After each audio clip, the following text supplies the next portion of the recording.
Hello friends, Ram अवतार academy में आपका स्वागत है। अब तक हमारा क्लास 10th का फिजिक्स का इलेक्ट्रिसिटी का जो चैप्टर चल रहा था उसमें हमने पोटेंशियल डिफरेंस, इलेक्ट्रिसिटी, रेजिस्टेंस और रेजिस्टिविटी के बारे में पढ़ा था।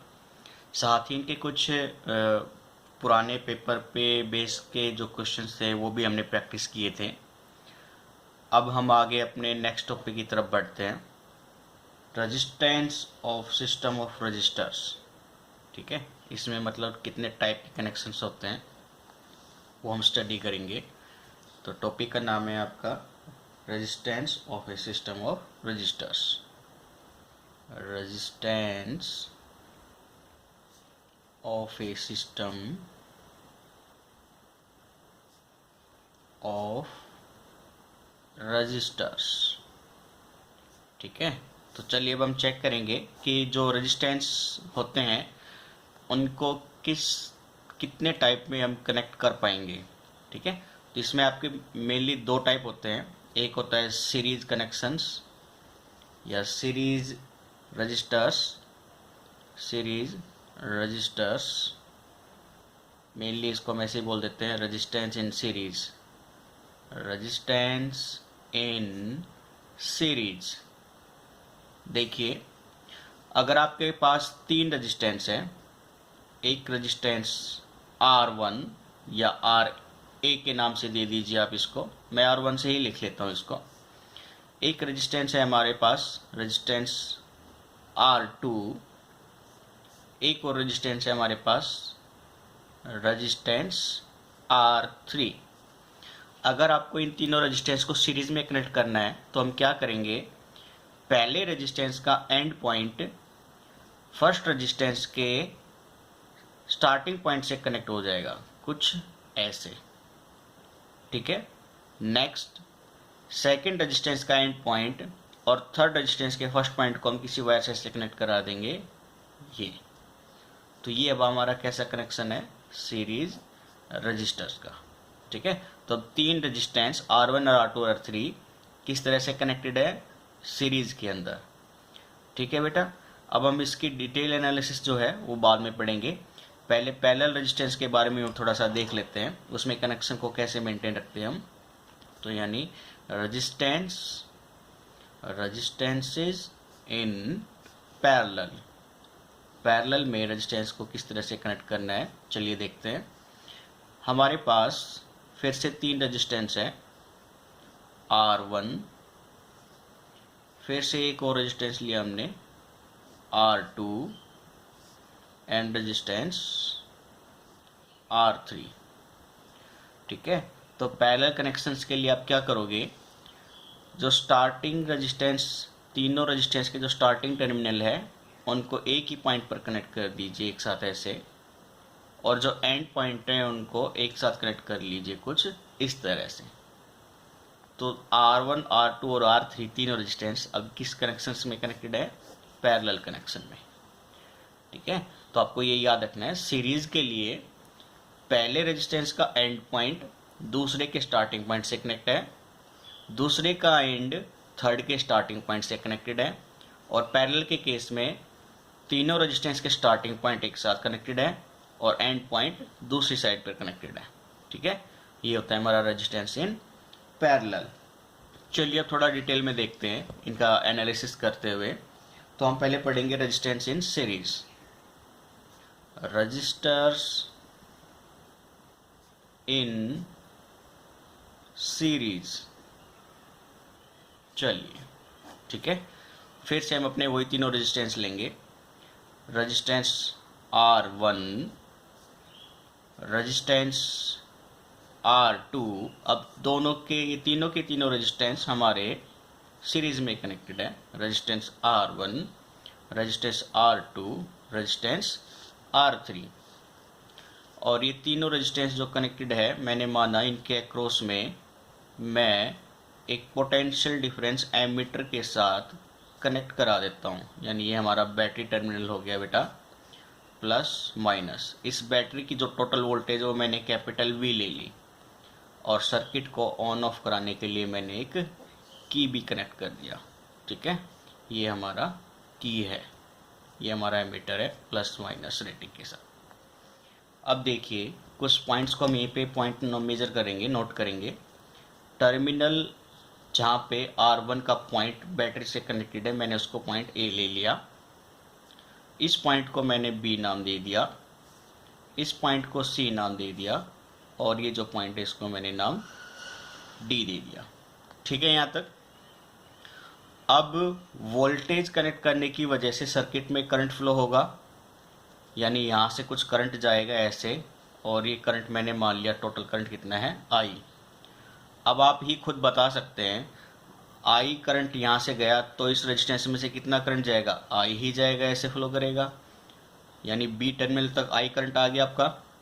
B के बाद रेजिस्टेंस R2 में से करंट कितना जाएगा, फिर से I जाएगा, और ये करंट C तक पहुँच गया। C तक पहुँचने के बाद ये रेजिस्टेंस R3 में से गुजरेगा, यानी सेम करंट I भी फ्लो कर रहा है, और टर्मिनल D के आते हुए वापस से ये फिर बैटरी टर्मिनल पर। यानी सीरीज के केस में आपके रेजिस्टेंस जितने भी कनेक्टेड हैं उनमें से करंट की सेम वैल्यू फ्लो करती है। ये पहला पॉइंट है। ठीक है, हम बेसिकली इनको नोट कर लेंगे लास्ट में, अभी जस्ट कंसिडर करते हैं।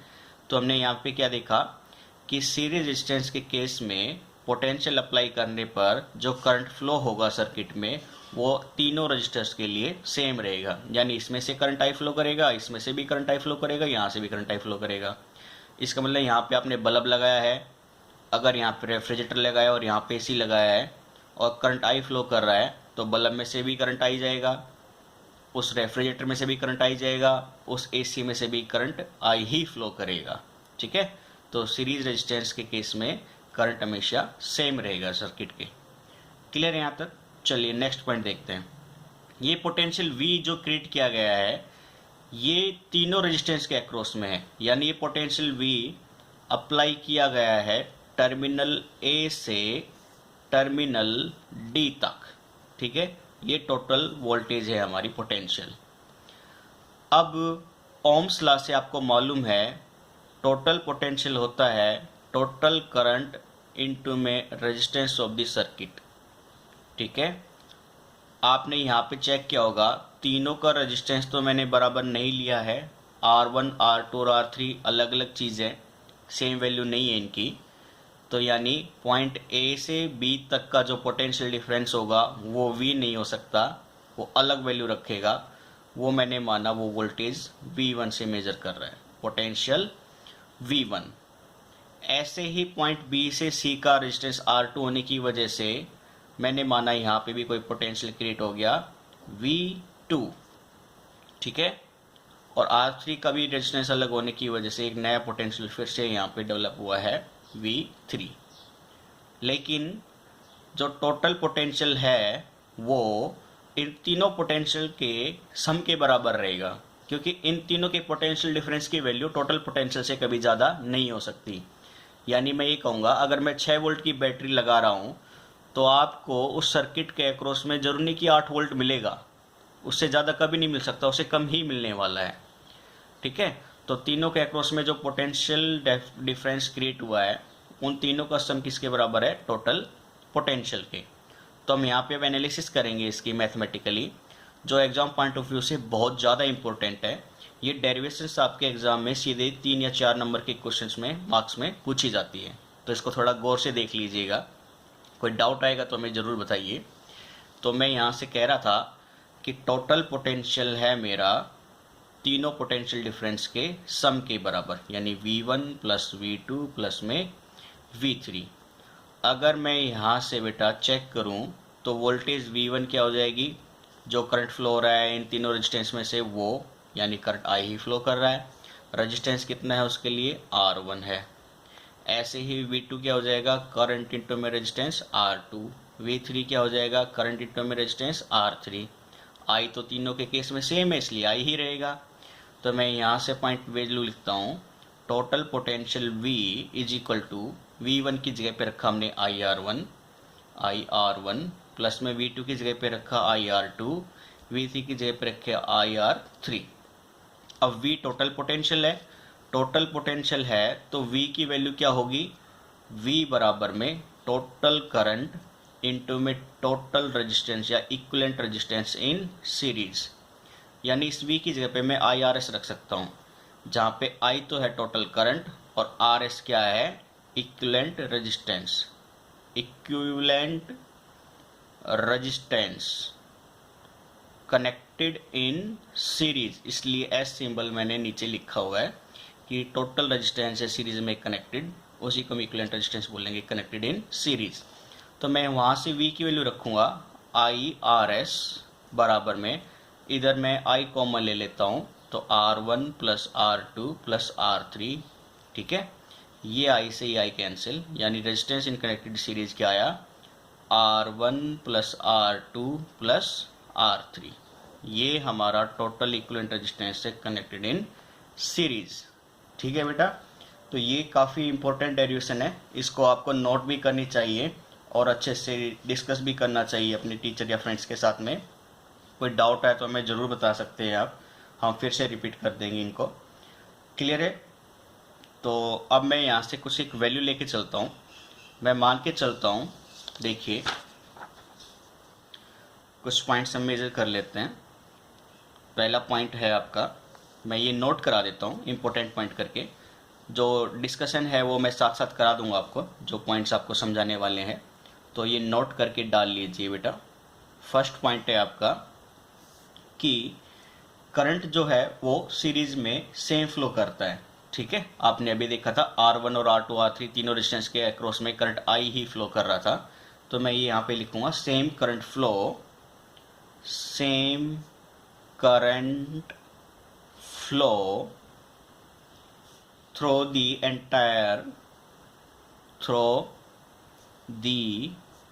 entire सर्किट, ठीक है, एंटायर सर्किट, ठीक है। ये सीरीज के लिए पॉइंट्स। सेकंड पॉइंट है आपका कि टोटल पोटेंशियल डिफरेंस क्या था, जो पोटेंशियल डिफरेंस है क्रॉस था तीनों रेजिस्टेंस के, तो उसको भी हम नोट कर लेते हैं कि total potential difference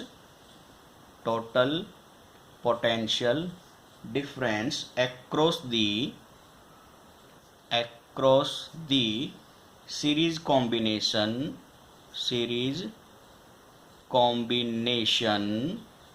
of resistors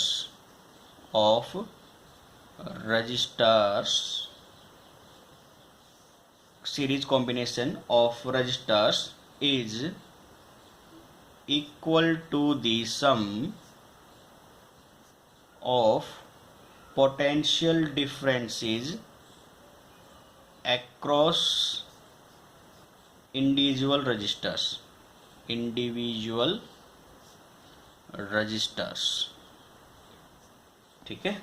यानी मैं ये कह सकता हूँ टोटल पोटेंशियल किसके बराबर था, potential difference across first resistors, across second resistors, across third resistors, अगर ऐसे आपके और भी रजिस्टर्स होते तो सॉन्ग, ठीक है, ये टोटल पोटेंशियल हो जाता, ठीक है। थर्ड पॉइंट देखिए आपका, थर्ड पॉइंट में आपका हम इक्विवेलेंट रेजिस्टेंस की अगर बात करें तो वो टोटल रेजिस्टेंस ऐड अप हो जाएगा। यानी अगर आपने R1 मान लो 2 ओम लिया है, फिर R2 मान लीजिए 1 ओम लिया है, फिर R3 मान लीजिए आपने 1.5 ओम लिया है, ठीक है, और इनको मैं सीरीज में कनेक्ट करा रहा हूँ बेटा, तो टोटल रेजिस्टेंस RS अभी हमारी वैल्यू क्या आई थी, R1 plus R2 plus R3, यानी तीनों की वैल्यू इक्विवेलेंटली जुड़ जाएगी, प्लस 1.5 यानी 2 और 1 3 और 1 4.5 ओम, ये टोटल रेजिस्टेंस हो जाएगा। मीन सीरीज में रेजिस्टेंस सीधे ऐड अप होते हैं, ठीक है। तो ये मैं नोट करा देता हूँ, the equivalent resistance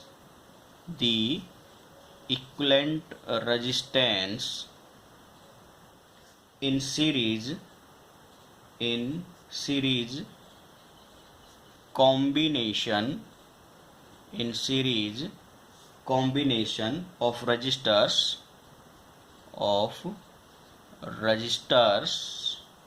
is equal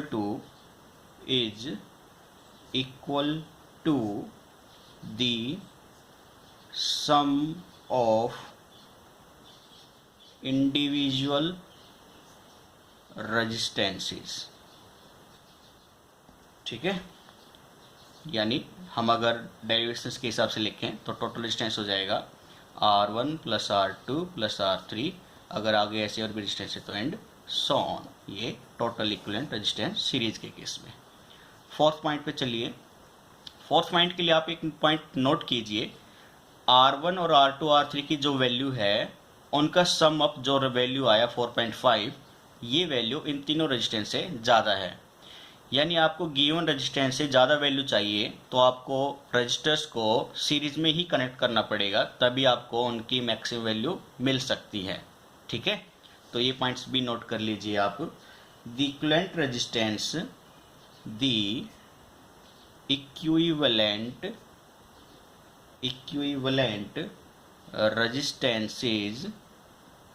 resistance in series combination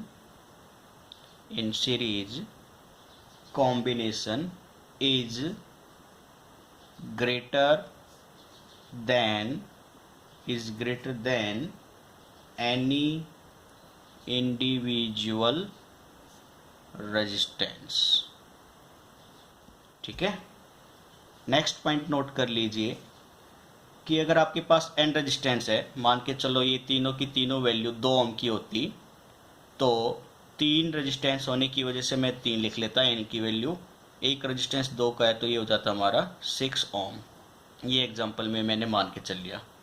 ठीक है, तो यानी आपको ये पॉइंट्स याद रखने हैं कि अगर रेजिस्टेंस की वैल्यू सेम होती है तो मैं टोटल रेजिस्टेंस डायरेक्टली क्या लिख सकता हूँ, नंबर ऑफ रजिस्टर्स गुना में वैल्यू ऑफ ईच रजिस्टर्स, यानी n इंटू में r। ठीक है, यानी if n resistors each of resistance r, each of resistance r are joined in series, are joined in series, then the equivalent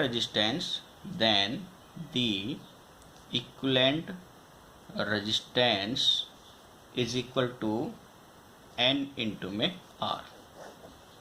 यानी अगर मेरे पास R1 और R2 और R3 की वैल्यू सेम है और ये 2 ओम है तो टोटल रेजिस्टेंस क्या हो जाएगा, n है नंबर ऑफ 3 रजिस्टर्स गुना में इक्विवेलेंट रेजिस्टेंस R की वैल्यू कितनी है, 2 ओम, यानी R ऐसे मेरा 6 ओम। ठीक है, क्लियर है।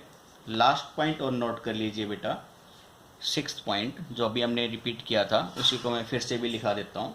Registers are connected in series, resistors are connected in series if the effective resistance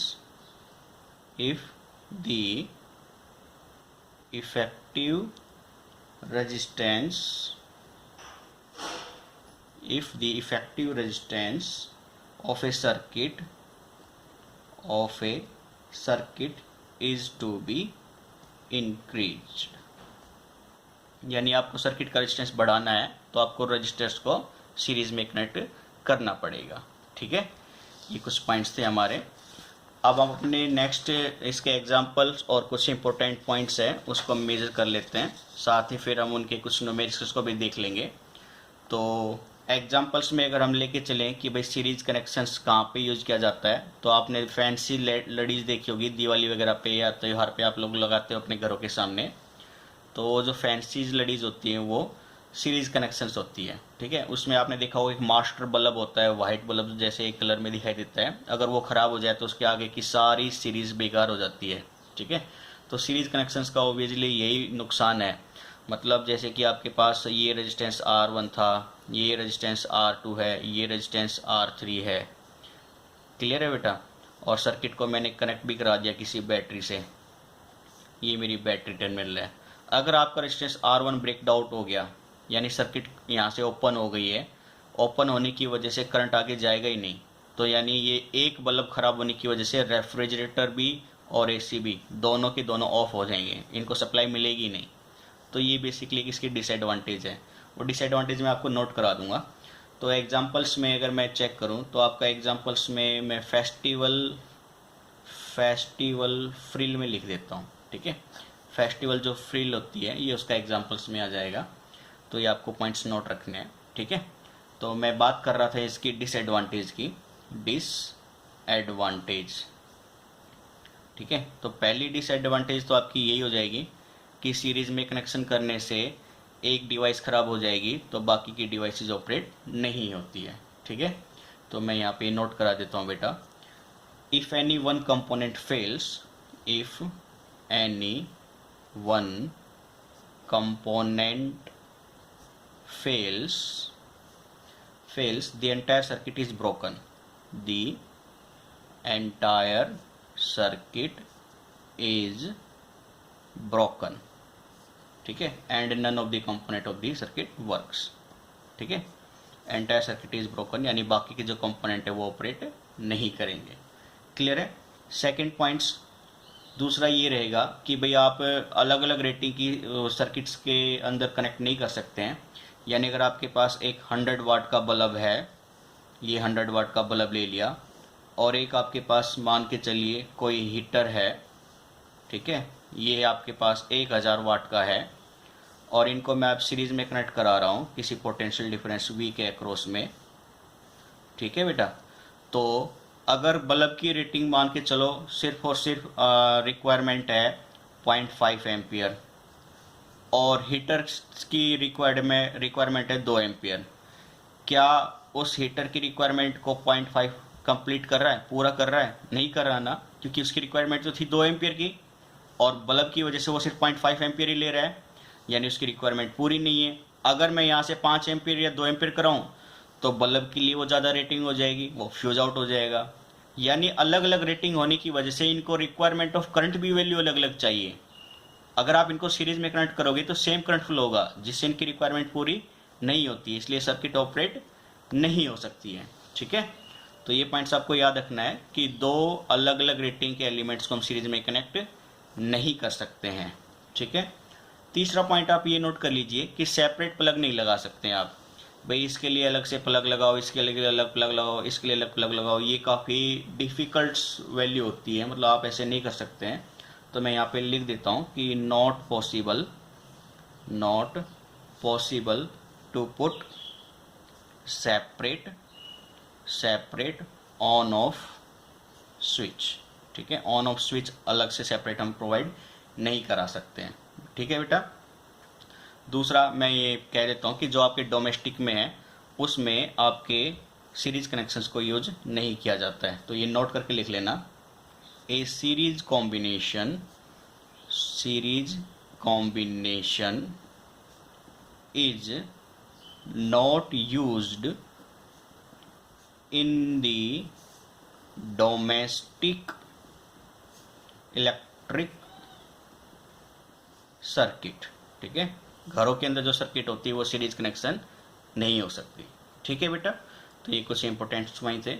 अब हम इसके बेस पे कुछ एक दो छोटे से न्यूमेरिकल देख लेते हैं जो आपके पुराने सैम्पल पेपर से हमने लिए हुए हैं, जो आपके बोर्ड एग्जाम में आए हुए हैं, उनके कुछ क्वेश्चंस हैं। तो चलिए चेक करते हैं।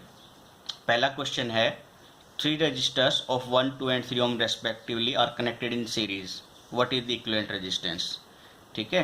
तो देखिए, यानी आपको R1 दे दिया 1 ओम, R2 दे दिया आपको 2 ओम, R3 दे दिया गया आपको 3 ओम। आपको पता है सीरीज डिस्टेंस होता था R1 प्लस R2 प्लस में R3, तो R1 की वैल्यू 1, R2 2, 3, तो टोटल कितना ओम हो गया 6 ओम। इक्विवेलेंट रेजिस्टेंस कितना आ गया आपका 6 ओम का, ठीक है। सेकेंड पार्ट देखिए, if A battery of 6 volt यानी V दे दिया आपको 6 volt is connected across the resistance combination, what will be the current. भाई आपका रेजिस्टेंस कितना था 6 ओम, ओम्स लॉ के हिसाब से V बराबर में IR होता है बेटा, ठीक है। और आपको I की वैल्यू चाहिए तो वो क्या हो जाएगा V अपॉन में R, V है 6, रेजिस्टेंस भी है 6, यानी 1 एम्पियर। तो टोटल करंट कितना फ्लो हो रहा है सर्किट में से 1 एम्पियर का, ठीक है। चलिए हमारे लास्ट एक्सरसाइज के क्वेश्चंस की तरफ देखते हैं। क्वेश्चंस में बोला गया आपको draw a circuit of an electric lamp of resistance 12 and a conductor of 6 ohm resistance R connected in series. भाई एक 12 वोल्ट का रेजिस्टेंस है, 12 ओम का रेजिस्टेंस है और एक 6 ओम का रेजिस्टेंस है, इनको सीरीज में कनेक्ट करना था, करा दिया। फिर इनके अक्रॉस में एक 6 वोल्ट की बैटरी भी कनेक्ट करनी है आपको, तो मैंने ये 6 वोल्ट की कुछ बैटरी भी कनेक्ट करा दी बेटा, ऐसे +-6 वोल्ट। आपको बोला गया है फाइंड ए टोटल रेजिस्टेंस, तो बिल्कुल सिंपल है आपका। पार्ट ए में टोटल रेजिस्टेंस RS क्या हो जाएगा, 12 + 6 यानी 18 ओम, क्योंकि दोनों के दोनों रेजिस्टेंस सीरीज में कनेक्टेड है। इसका एंड उसके स्टार्टिंग पॉइंट से तो कनेक्टेड है, तो सीरीज में होगा तो टोटल रेजिस्टेंस हो जाएगा 18 ओम। सेकंड पार्ट बेटा, करंट थ्रू दी सर्किट, यानी V तो है आपके पास 6 वोल्ट, रेजिस्टेंस है आपके पास 18 ओम, और करंट अभी ओम्स लॉ से हमने देखा V/R, यानी 6/18 1/3, तो I आ गया हमारा 1/3 एम्पियर। ठीक है, ये हमारा करंट फ्लो कर रहा है। फिर आपको बोला गया the potential difference across the electric lamp and conductors, तो ये है आपका बेटा इलेक्ट्रिक लैंप, ये था हमारा इलेक्ट्रिक लैंप, और ये है आपका कंडक्टर। ठीक है, करंट फ्लो हो रहा है दोनों में से I। तो आपने देखा, मान के चलिए वो इलेक्ट्रिक लैंप की अगर हम बात करें तो उसके अक्रॉस में मैंने पोटेंशियल V1 मान लिया है। ठीक है, ये पोटेंशियल V1 है, उसके अक्रॉस में V1, और इसके अक्रॉस में मैंने पोटेंशियल मान लिया V2। ठीक है, तो V1 क्या हो जाएगा, I इंटू में R1। I कितना है बेटा, 1/3। R1 मतलब इलेक्ट्रिक लैंप का रेजिस्टेंस 12, ये 4 से कट गया, यानी 4 वोल्ट। V2 पूछा गया आपको कंडक्टर के अक्रॉस में, potential difference across electric lamp हो गया V1, V2 कंडक्टर के अक्रॉस में जो कि है I इंटू में R2, I है 1/3, R2 है आपका 6 ओम, यानी 2 पे कट गया, तो ये आ गया 2 वोल्ट। अब आप चेक कर लीजिए, टोटल पोटेंशियल 6 वोल्ट था, और टोटल पोटेंशियल सम अप है किसका, V1 और V2 का। V1 है 4 और V2 कितना है 2, यानी V बराबर में V1 + V2 हो गया ये प्रूफ हमारा ये भी। तो टोटल पोटेंशियल सर्किट के अक्रॉस क्या होगा, इंडिविजुअली पोटेंशियल्स का सम अप। ठीक है, इंडिविजुअली यानी V1 + V2 का सम अप। तो ये हमारा कुछ बेसिक क्वेश्चंस के टाइप्स थे। बाकी आप अपने बुक से प्रैक्टिस कर सकते हैं, कोई डाउट है तो हमें ज़रूर बता सकते हैं। ठीक है बेटा, तो आज के लिए हम इतना ही रखते हैं, नेक्स्ट बाकी कल करेंगे हम पैरेलल कनेक्शंस के बारे में। तो आई होप आप वीडियो को अच्छे से एंजॉय भी कर रहे होंगे, आपको काफ़ी बेनिफिट भी मिल रहा होगा, तो इसलिए आप अपने दोस्तों से शेयर कीजिए, ज़्यादा से ज़्यादा लोगों को बताइए हमारे बारे में, जोड़िए हमसे साथ हमारे साथ, और ताकि हम भी आपके साथ कुछ और नया कर सकें, बेहतर कर सकें। ठीक है, ठीक है बेटा, दूसरा कोई क्वेरी तो आप कमेंट बॉक्स में ज़रूर डाल सकते हैं। ओके, तो please subscribe our channel, like video and share maximum times. ठीक है, ओके, बाय बाय।